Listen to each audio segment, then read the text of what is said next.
Thank you for tuning in, and this video is meant to show us how to row. And what specifically a row is, whether we can do it with a chest supported row, a one-arm dumbbell row, as we're going to be showing with this guy, a barbell row, etc. They're all the exact same.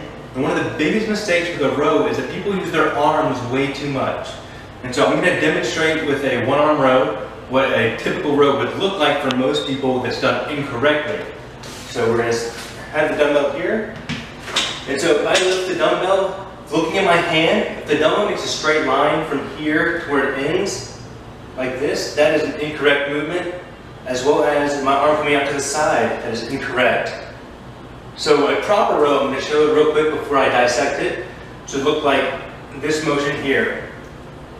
If we watch where my hand is going, my hand is making an arching motion almost toward my hip. I'm not bringing it back exaggeratedly far with a straight arm. My elbow is bending. And so what I'm doing is I'm actually leading with my elbow. It sounds kind of strange, but what we're going to do is act like there's a hook on our elbow and our elbow is being pulled back. And I was trying to get away here. And so what I'm going to show is a slight dissection. In another video we talked about shoulder camshaft, a great mobility exercise where we elevate, we retract, we depress, we protract our shoulders. These four motions of shoulder movement. Because our shoulder joint is very, very mobile. And so the retraction and depression are very important in a row. And so I'm going to show with a chest supported variation what that is going to be looking like. So if I were to keep my arm completely still, I'm still able to retract and depress my shoulder. So here's retraction, here's depression. I'm putting them together and going back in a 45-degree angle that way. So it's coming back. So this is naturally engaging my lat. So when we do a one-arm row, we're coming back like this, then we're retracting and depressing our shoulder, but we're also moving our arm in an arching motion. That arching motion allows us to really engage our lat from the top up to our elbow or our armpit, all the way toward our lower lat, which actually inserts around our hip or a couple inches above our hip, depending on who you are. Everybody's body is a little bit different. So I'm going to show us what it looks like from here.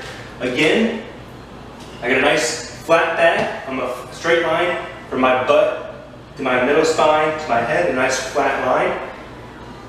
I'm going to retract and depress my shoulder blade. I swing my arm up like this. A nice smooth arching motion. We're not trying to make it too complicated, but if your arm is going straight up and down like this, then you're doing an incorrect row. Your arms will give out much more quickly than your back will. Your back is a very large muscle. They have a lot more endurance, a lot more strength, a lot more capacity than your arms, or your biceps in this case. And so what we're going to show next is a barbell version of the same kind of thing. We're going to be bent over, and we're going to have that arching motion. It's not an exaggerated arch, it's just a slight kind of diagonal line or slight arch, kind of back. This is an example of a bent over barbell row. As you can see, I'm still retracting and depressing my shoulder blades. I'm making that slight arching motion. Here we have a reverse grip barbell row. My elbow is making that slight arching motion. And again, here we have that same arching motion, still retracting and depressing my shoulder blades. I have my arms straightened now so they can be done with straight arms. But the arm just helps us put our body into a much more advantageous position to get a better contraction and much larger range of motion.